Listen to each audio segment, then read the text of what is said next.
பாருங்க கடையில மடிக்கிற மாதிரி அழகா நமக்கு வந்து புதுசா மடிச்சு எடுத்துட்டோம். ஹலோ ஃப்ரெண்ட்ஸ், வணக்கம். Welcome to my channel. நான் லாவண்யா. இன்னைக்கு 9 இல்லைன்னா 10 கஜம் புடவைங்க எப்படி சுலபமா மடிக்கிறதுன்னு சொல்லி பார்க்கலாம். வாங்க வீடியோக்குள்ள போயிடலாம். இந்த மடிசார் புடவைன்னு கூட சொல்லுவாங்க. பாத்தீங்கன்னாலே தெரியும் இதோட லென்த் வந்து ரொம்ப பெருசா இருக்கும். நார்மலா நம்மளுடைய சாரி வந்து ஃபோல்டிங் இவ்வளவு தூரம் தான் இருக்கும், மடிச்சோம்னா இவ்வளவு தூரம் தான் இருக்கும். இது வந்து எக்ஸஸா இருக்கு, இல்ல 4 பீஸ் இருக்கு. இது எப்படி மடிக்கிறதுன்னு சொல்லி பார்க்கலாங்க ஈஸியா. ஃபர்ஸ்ட் எல்லாத்தையும் நான் பிரிச்சிடுறேன். நான் வந்து ரைட் ஹேண்ட் சைட்ல பிடிச்சிருக்கேன். இதை வந்து அப்படியே நம்ம பிடிச்சிட்டு வரலாங்க. இதே ஹெவி சாரியா இருந்தா ஜஸ்ட் அப்படி விட்டுட்டு அப்படியே பிடிச்சிட்டு வாங்க. அடுத்த எண்டை நம்ம பிடிச்சிடலாம். அடுத்த எண்டை பிடிச்சிட்டேங்க. இது ரெண்டையும் ஒன்னா சேர்த்துட்டு துணி குத்துற கிளிப் தாங்க வச்சிருக்கேன். ஜஸ்ட் அப்படியே போட்டுடுங்க. இது நல்லா அப்படியே பிடிச்சிக்கும். கொஞ்ச தூரம் இந்த மாதிரி பிடிச்சதுக்கு அப்புறம் இதை நம்ம விட்டுடலாங்க. நம்மளோட இந்த ரைட் ஹேண்ட் சைடு வந்து ஃப்ரீ ஆயிடும்.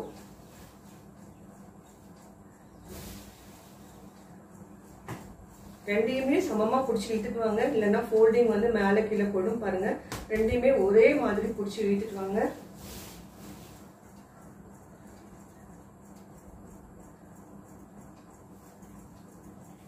நம்ம கட்டுறப்போ இந்த மாதிரி சுருக்கங்கள் வரும். அந்த சுருக்கங்கள்லாம் இருந்ததுன்னா நல்லா அப்படியே இழுத்து விட்டுட்டு இப்படி நல்லா இழுத்து விட்டுட்டு கொண்டு வாங்க.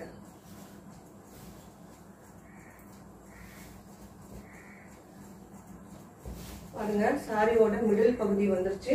இப்போ இங்கேயும் ஒரு கிளிப்பு குத்திக்கிறேங்க. ஆல்ரெடி நம்ம இங்க ஒரு ஃபர்ஸ்ட் கிளிப்பு குத்திருக்கோம் இல்லைங்களா, அந்த கிளிப்பையும் இந்த கிளிப்பையும் இப்போ நம்ம ஆட் பண்ணிக்கலாங்க. சாரியை நல்லா அப்படி தூக்கி போட்டுருங்க. 2 கிளிப் இருக்கு. நான் ஒரு கிளிப்பை ரிமூவ் பண்ணிட்டு இந்த 4யுமே சேர்த்து ஒன்னா நான் கிளிப் பண்ணிடுறேங்க. பாத்தீங்கன்னா இப்போ 4 இருக்கும் லேயர். 1 2 3 4. கொஞ்ச தூரம் மட்டும் இப்படி பிடிச்சிட்டு மறுபடியும் இதை நம்ம ஃப்ரீ பண்ணிக்கலாங்க ஹேண்டை.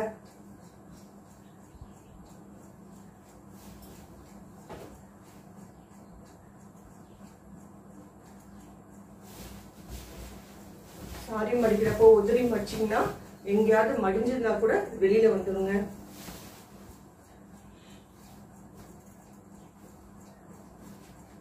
பாருங்க, அடுத்த ஒரு மிடிலுக்கு நான் வந்துட்டேன். மறுபடியும் நான் அந்த கிளிப் பண்ணிக்கிறேங்க. பாருங்க, இந்த கிளிப் இங்க இருக்கு, இந்த கிளிப் இங்க இருக்கு. நம்ம வந்துட்டோம், 8 ஃபோல்டிங் வந்துட்டோம். பாத்தீங்கன்னா இதுல 4 பீஸ் இருக்கு, 2 3 4 இருக்கு. அதே மாதிரி இதுலயும் 4 இருக்குங்க. ஒரு கிளிப்பை ரிமூவ் பண்ணிட்டு இன்னொரு கிளிப்பை வந்து கரெக்டா வச்சு சமமா வச்சு மறுபடியும் லாக் பண்ணிக்கோங்க. கிளிப் வந்து கொஞ்சம் நல்லா டைட்டா இருக்க கிளிப்பா நீங்க யூஸ் பண்ணிக்கோங்க. அப்போ வந்து கழண்டு வராது. நம்ம என்ன பண்ணாலும் கழண்டு வராது. கரெக்டா வந்துருச்சுங்க. பாருங்க, ஈஸியா மடிச்சுட்டு மறுபடியும் இந்த கிளிப்பிங்க பண்ணிக்கலாங்க. நம்ம இப்படி கொண்டு வந்துடலாங்க. கீழே தழுப்பு பகுதியை கீழே விட்டுடலாம். இதையும் 2ஆ ஃபோல்டு பண்ணிடலாங்க. இப்படி இப்போ 2 கிளிப்பையுமே நம்ம ரிமூவ் பண்ணிடலாம். பாருங்க, இப்போ நம்ம கடையில மடிச்சு கொடுக்குற மாதிரி வேணும்னு சொன்னா இதை 3ஆ மடிச்சோம்னா அழகா வருங்க.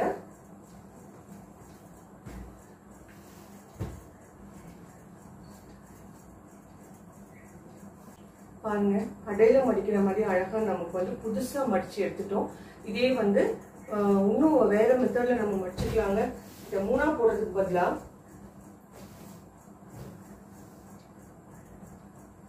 இப்படி பாதியா கொண்டு வந்திருக்கீங்க.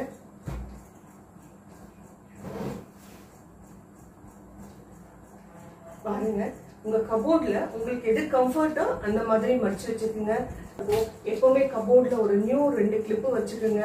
நம்ம சாரி மடிக்கிறதுக்கு அது யூஸ்ஃபுல்லா இருக்கும். இல்லைன்னா நம்ம ஈரத்துல நம்ம போட்டு எடுத்தோம்னா இதுல இருக்க ரஸ்ட் வந்து நம்ம சாரியில படிக்கிறதுக்கு நிறைய சான்ஸ் இருக்குங்க. ஏன்னா பட்டுப்படுது இல்லையா, அதனால 2 கிளிப்பு எப்பவுமே நீங்க கபோர்ட்ல வச்சுக்கோங்க. இந்த மாதிரி ஃபோல்ட் பண்றதுக்கு ஈஸியாகும்.